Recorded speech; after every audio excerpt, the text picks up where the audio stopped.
We're in the Prado in Madrid looking at one of their most famous paintings. It's enormous, and there's a huge crowd around it. This is Hieronymus Bosch's The Garden of Earthly Delights, or at least that's the title that we call it now. We don't know its original title. We don't know the circumstances of its commission. And the real challenge for us is that as we walk through the museum, we see paintings from the Christian tradition, and they all have subject matter that we recognize. But when we get to Bosch's Garden of Earthly Delights, those traditions fail us. But that's not keeping an enormous crowd of people from enjoying this painting. If you stand over by the wall, you can just catch an oblique view of the outside. This is a painting made of 3 panels, and what you would have seen originally when this painting was closed was the exterior view. Triptychs were generally made for church altarpieces. We'll see that this painting was clearly not meant for a church. We know that this was commissioned by a member of the court of the Duke of Burgundy, who was one of the wealthiest men in Europe,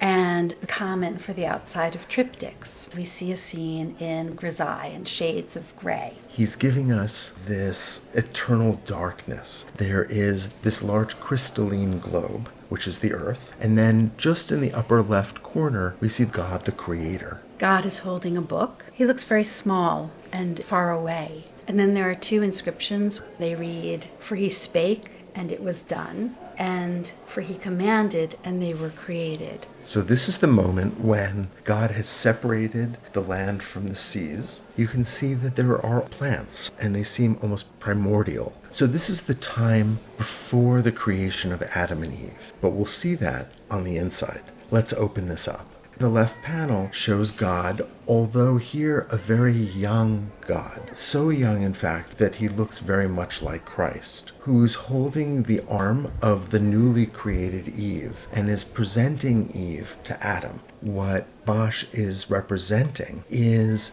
Adam taking in the beauty of Eve, but she doesn't return his glance. She looks down demurely. Art historians have noted the touches of pink paint on Adam's cheeks as though he's flush with desire. And look at the way that this Christ-like figure looks out at us. And it's almost as if he's questioning, do you look at Eve in the same way that Adam does? Is there a desire in your eyes as well? God blessed Adam and Eve and said to them, "Be fruitful and increase in number, fill the earth and subdue it. Rule over the fish in the sea and the birds in the sky, and over every living creature that moves on the ground." Now, what we would expect to see next would be the temptation of Adam and Eve in the Garden of Eden by the serpent. And it's that event of eating the apple from the tree of knowledge that sets in motion the history of mankind, the expulsion from the Garden of Eden, the presence of death and sin. So it's the critical moment, but it's not here.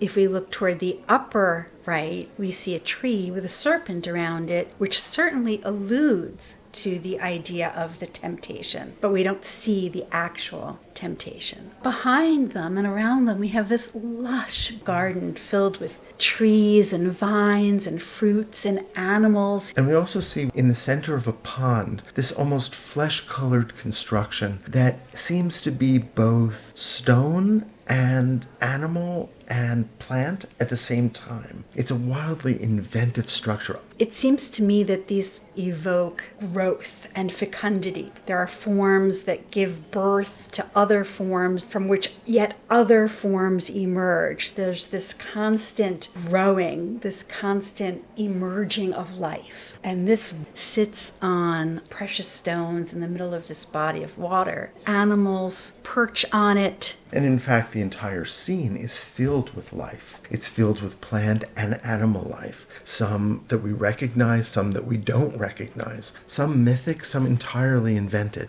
In the very center of this fountain is an aperture, and perched in the hole, barely visible, is an owl. He peers out. We could almost read this pink circular form as an eye, and the black circle as the pupil, and the owl peering out from that. all of this at the very center of this panel, this creature of darkness, of evil, seems to look down at God introducing Adam to Eve. The central panel is overwhelming. It shows this deep landscape. Here we see a foreground, a middle ground, a background, and then even more distant lands beyond that. And every segment of this landscape is packed with creatures, people, and things. There is so much to look at. We see hundreds of figures who appear to be in a land of pure sensual pleasure. There is no death, there's no growing old, there are no children, but what we do see are often oversized animals, oversized fruits, human beings insatiably gobbling, eating, licking the fruit. The fruit sometimes appears where someone's private parts would be. Natural forms, plants spring from the fruit, flowers, birds perch on them, figures float in fruit along bodies of water, figures are engaged in sexual activity, but it's all very confused. All of these different forms interact in myriads of different ways. Needless to say, this is not what you would expect to see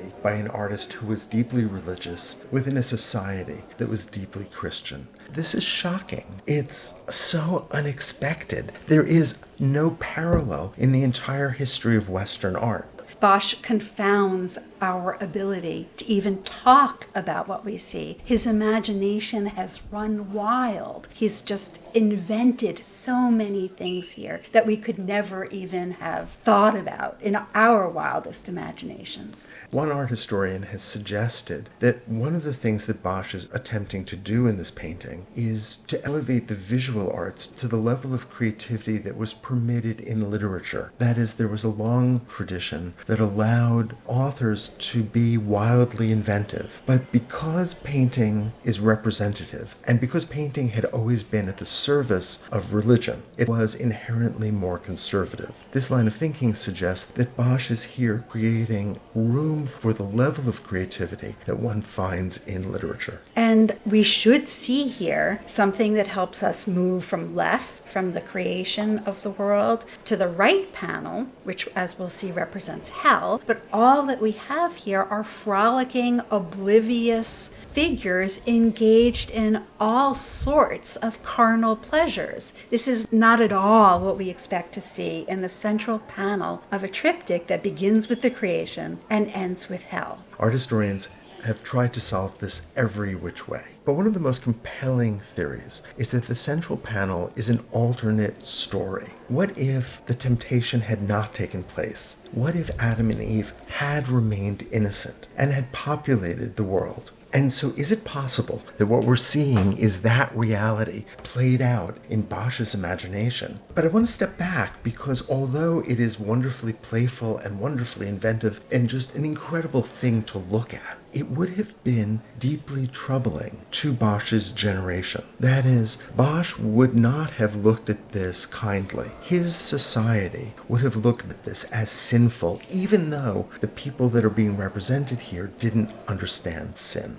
In the fountain, in the center of the panel, we see an orb that's cracking and this fabulous fountain that rises above it. But if we look carefully at the circle where we saw the owl in the first panel, we see a highly erotic scene that makes more explicit the kind of sexuality that's being portrayed in the central panel. This is a kind of riotous, unlimited sexuality that doesn't have at its end procreation. This is sensual pleasure for its own sake. And of course, procreation was the only kind of sexuality that the church at this time found acceptable. If we look at the lower left corner of this panel, we see a group of people who are looking directly at the creation of Adam and Eve in the panel on the left. As though they're saying, this is where it all began. Here's Adam and Eve, our first parents. There are two oversized owls that frame this central panel, animals that are meant to signal the presence of evil. There's so much in this central panel that is inexplicable,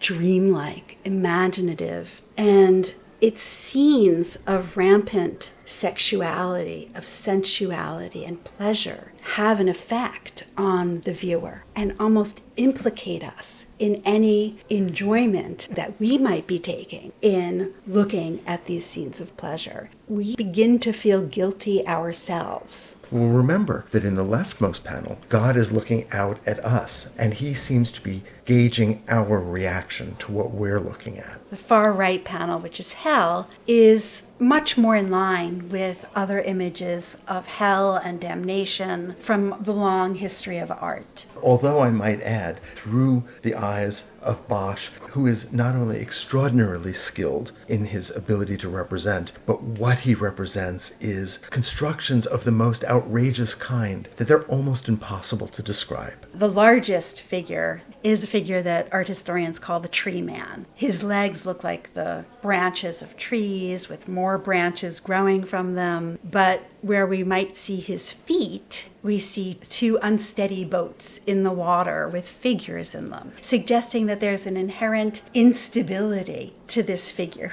who can barely balance in this way. And while at one moment his body seems as if it's made of wood, his torso is broken, cracked, almost as if it was the shell of an egg. And so it is both bark and eggshell at the same time. And then that body is itself pierced by its own branches. And that's before we even recognize that there's an entire tavern scene within the cavity of the body, and that there's a face that's turning around and looking back at us. So we have this tavern scene, these associations of drinking, of gambling, of prostitution taking place within the body of this figure. And then on top of his head, this round surface with figures moving in a circle around this bagpipe, which has also suggestions of sexuality. The bagpipe is monstrous and oversized. In fact, Bosch uses oversized musical instruments as instruments of torture, which we see throughout this panel. There's an enormous harp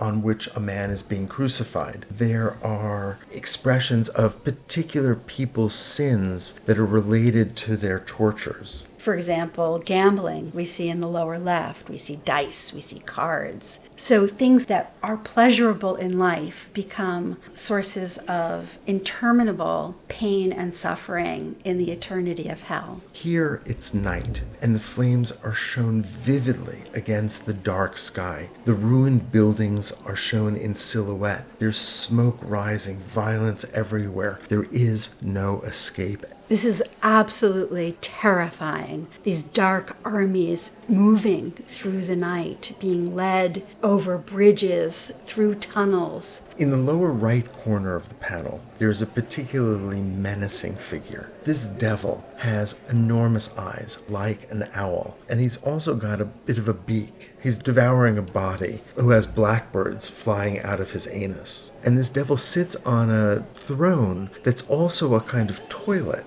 And below is a bubble that he's excreting, which figures that he's devoured seem to be swimming through. It is this awful, grotesque scene. And below that, a pit in which we see the faces of figures trapped there, while another figure seems to defecate into this pit, while another figure vomits into it. Nearby, a female figure is embraced by an animal, and she seems to be the sin of vanity as she looks at her reflection in a mirror, but that mirror is formed on the rear end of a demon. Multiply those descriptions by 1,000, and you have a sense of the complexity, the detail, and the horrific inventiveness of this scene. But I want to go back to the tree man for a moment, because he's looking out, perhaps at us, but if you look at the pupils of his eyes, he seems to be looking back, perhaps, to Adam and Eve, to Adam's lustful look at Eve. It is as though the desire that is aroused in Adam by the sight of Eve is the originary moment of the story of mankind. In this representation, we don't need the apple. We don't need the serpent. All we need is Adam's lustful gaze as he's introduced to Eve.